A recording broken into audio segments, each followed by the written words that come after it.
Hey there, I'm calling this episode Shedding. It's upside down.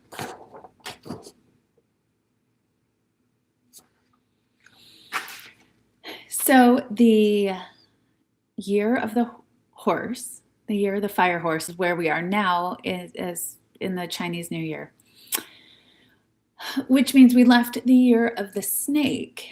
And I'm really pretty freaked out by snakes. So, I pay attention to this stuff every year. And I was like, oh, the snake, not excited for it.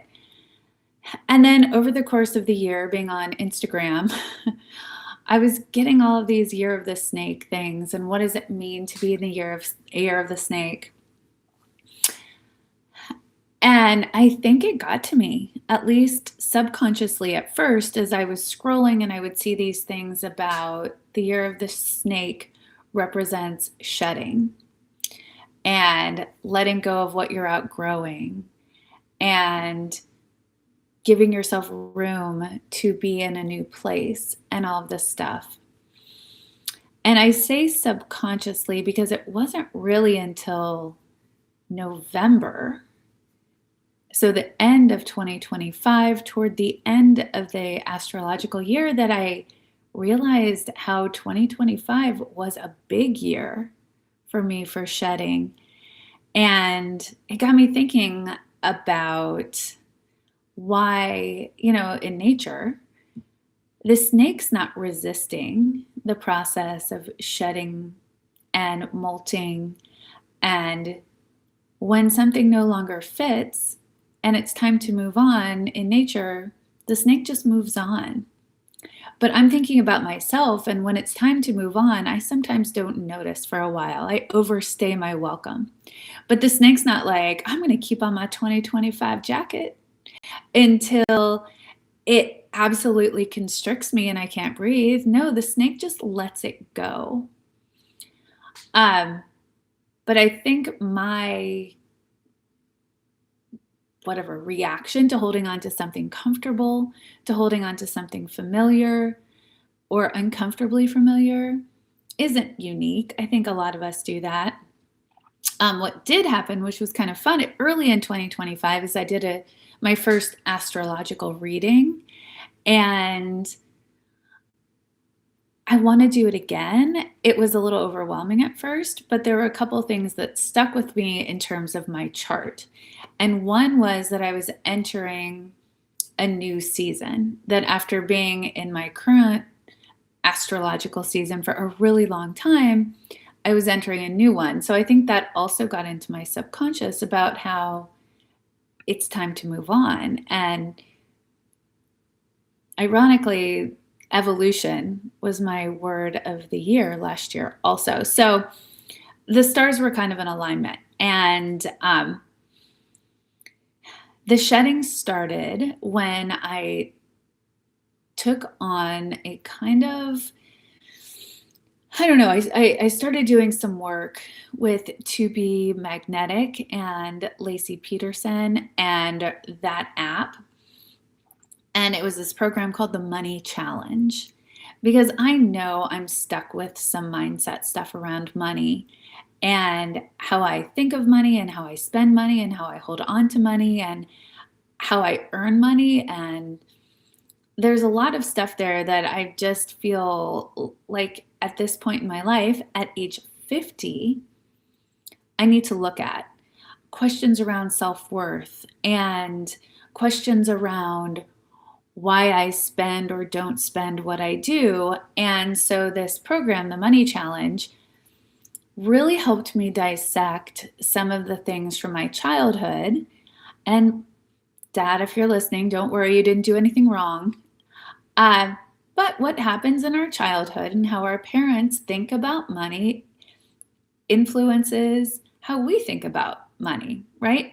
And as I'm changing careers and as I'm continuing to explore entrepreneurship and all of these things, it was important for me to do the work that really let me unpack or shed some of the self-limiting beliefs that I have carried for a very long time as it relates to how much money I can make and why I wouldn't be deserving of this money. And so that was really powerful stuff. I have a friend who's also my accountability coach. And I remember telling her about some of the journaling exercises and this work, and I got really emotional about it, talking to her. And even now, I feel it coming up a little bit because it's really not about the number in the bank account at all for me. I think, again, this is very personal, but for me, I was holding on to a lot of emotional, just sort of baggage as it surrounded money and my perception of earning that I needed to let go of. And so that process of unpacking and discovering and really feeling worthy and accomplished, it was super, super cool. And it was really powerful. And doing that work helped to unlock in me just a realization that I can now catch myself in past patterns when I get into self-limiting beliefs and things like that much more easily than I could in the past. And it's also helped me to really choose where I want to spend my time, how I want to focus my efforts, and be able to differentiate when when it's something to do for the money or when it's time to do something for the enjoyment, etc. And so I recommend that money challenge if this resonates with anyone and you'd like to just try it. So then that other unlock came when I was reevaluating my work for coming into 2026. And I decided that it was time to not renew one of my biggest kind of coaching and training clients. And this was really hard for me because I love the organization that I'm working with or was working with, and I love so many of the people. But the work had just gotten to a point where it was no longer filling my cup.